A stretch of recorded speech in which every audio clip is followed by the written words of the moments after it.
Hey everyone, it's Mark, Skipper Mark. Today Matt is going to replace the spacers that came on his 2005 Jeep Wrangler TJ. When he bought it, one of the spacers was cracked, so he ordered 4 new ones from a company called Motorsport Tech, which makes really high quality aluminum ones. Took 3 or so weeks for them to come in, but they're here and he's going to put them on today. And he's also going to bleed his brakes one more time because they're not working quite to his liking. So he bought a bleeder pump so Nancy doesn't have to sit there and press the pedals like she did in the previous video. The temperature's in the high 90s today, but that doesn't stop Matt. He'll just work through anything. He doesn't really care about temperature and things like that.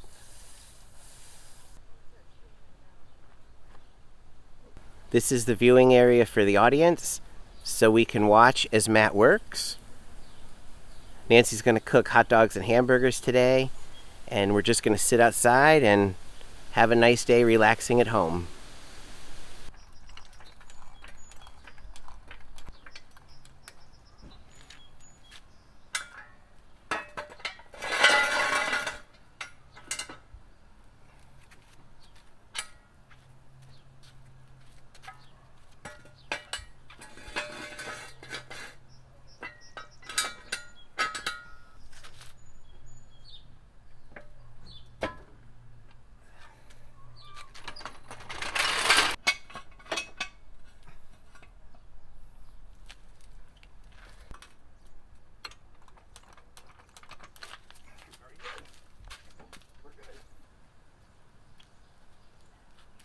I wasn't able to record it because Matt did it while I was at work, but when he bought this Jeep, it had a bad pinion bearing, and so he replaced those.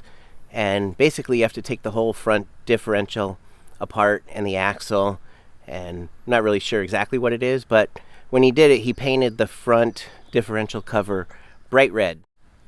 So now he's got to take this cover off and paint it red too, he said, because you can't have mismatched differential covers.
Can't see.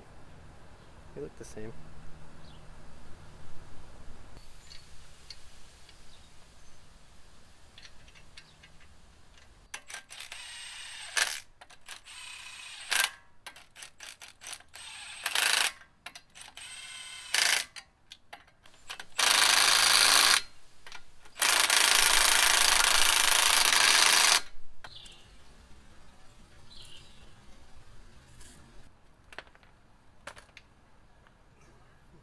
So as you can see right here, it actually has a crack in it.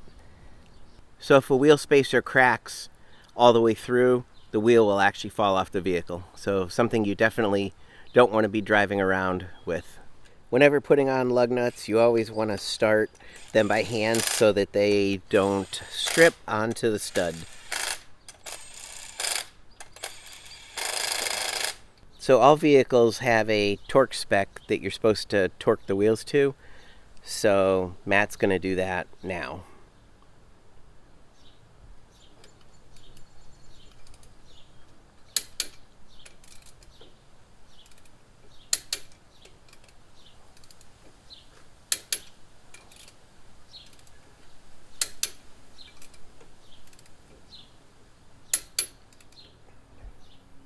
So the way a torque wrench works is you set it to the proper value for what you're tightening, and then when you put pressure on it, it will go click, click, click, click when it reaches that number, and it won't allow the bolt to get any tighter than that.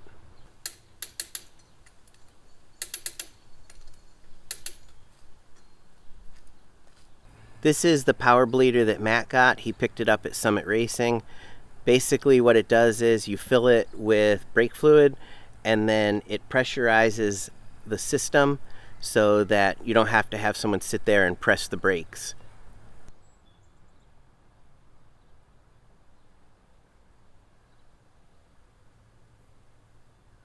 So the way it works is you have a conversion kit which is designed for each vehicle. So this one's for a Chrysler product, and that attaches to the hose that comes off of the canister that holds the fluid and the pressure.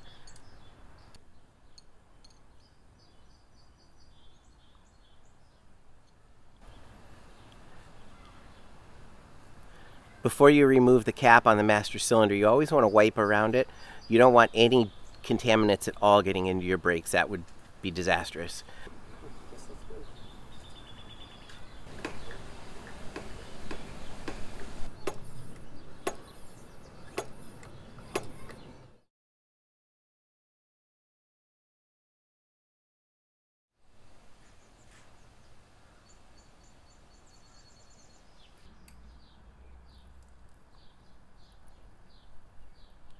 So Matt got the brake bleeder kit so that Nancy, his mom, could just sit outside and relax and eat her Italian ice on these hot days and not have to be cooped in the truck pressing the brakes over and over.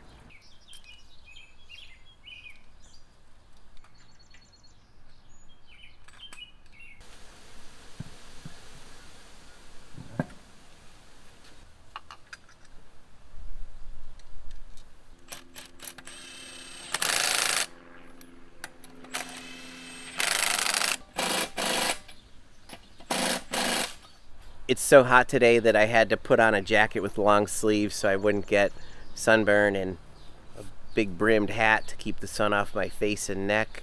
Thanks everyone for watching. I hope you enjoyed this video. If you have any questions about spacers for your car, truck, or Jeep or other vehicle, please leave a message in the comments. If you have any questions on how to bleed brakes, let us know. We'll try to answer them as best we can. Thanks again for watching, and I hope everyone has a great day.